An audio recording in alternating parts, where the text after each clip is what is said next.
The air hung heavy in the small apartment, thick with unspoken resentment and the stench of stale beer. Clara stared out the window, the city lights blurring through her tear-filled eyes. Another night, another fight, another empty promise from Mark, her husband, passed out on the couch. Mark had been a charmer once, full of life and laughter. Now he was just a shell, consumed by his demons and drowned in cheap whiskey. I tried everything, pleas, ultimatums, even threats. Nothing seemed to penetrate the fog of his addiction. She worked double shifts at the diner, her hands cracked and dry from scrubbing plates just to keep a roof over their heads. Mark had long stopped contributing, his days spent in a drunken haze. Clara felt her dreams slipping away, her spirit slowly being crushed under the weight of their broken marriage. She longed for a different life, one filled with the laughter of children and the warmth of a loving partner. But hope, like everything else in her life, seemed like a distant, flickering flame, threatening to be extinguished by the cold reality of her situation. On her way home from work one night, Clara stumbled upon a peculiar antique shop tucked away in a dimly lit alley. Drawn by an unknown force, she stepped inside. The air was thick with the scent of incense and time-worn wood.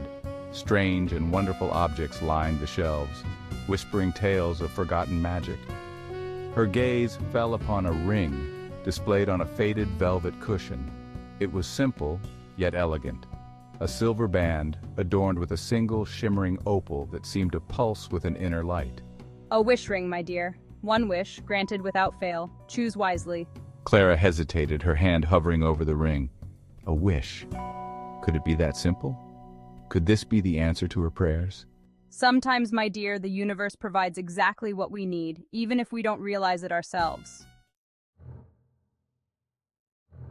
The ring felt cool and heavy on Clara's finger as she entered their apartment. Mark was passed out on the couch, an empty bottle of whiskey rolling on the floor.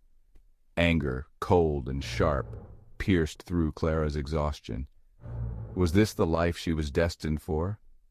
Was this all she was worth? Where were you? Out with someone else, I bet.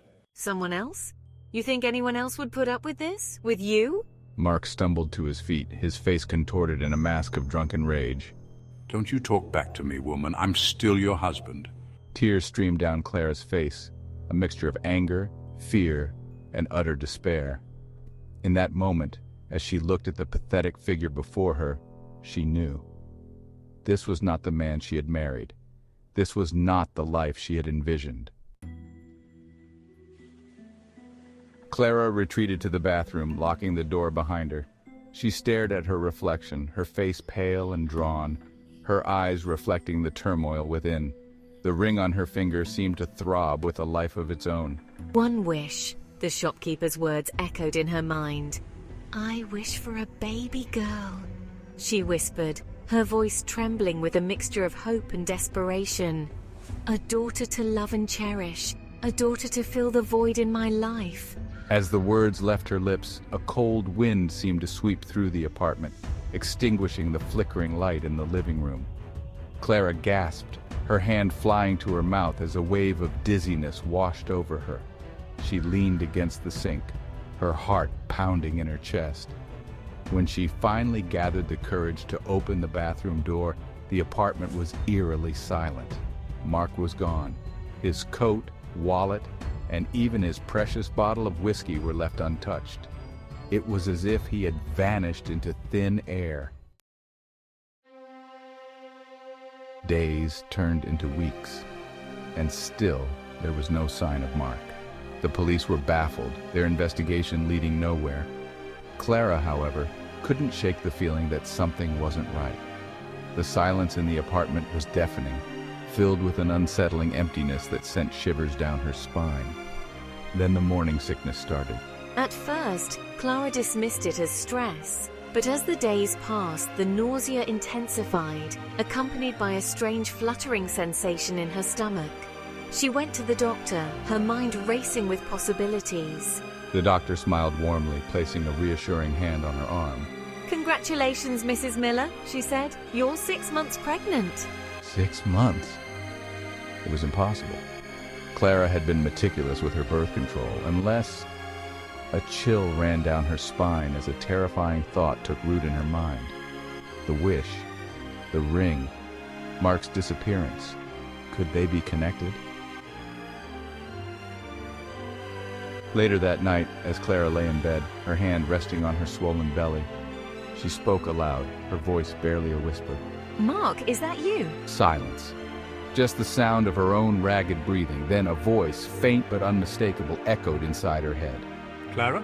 Clara gasped, sitting up in bed, her eyes wide with terror. Mark, where are you? I'm here, love, the voice replied, weak but filled with a strange sense of urgency. Right here with you. The fluttering in her stomach intensified, becoming a distinct kicking sensation. Clara placed her hand on her belly, her eyes widening in horror as the realization hit her with the force of a physical blow. Mark was inside her, her baby, her husband. The ring, Mark's voice whispered, filled with regret. It twisted your wish, trapped me in here. The next 3 months were a blur of doctor's appointments, prenatal vitamins, and hushed conversations with the entity trapped inside her. Mark, it seemed, retained his consciousness, able to communicate with Clara through their twisted mental link. He expressed remorse for his actions, begging for forgiveness. Clara, however, felt a strange sense of detached amusement.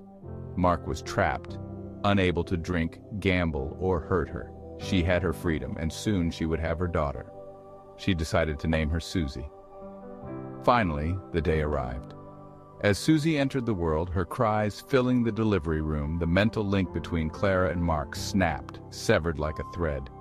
Clara felt a pang of something akin to loss, but it was quickly replaced by relief. She was free.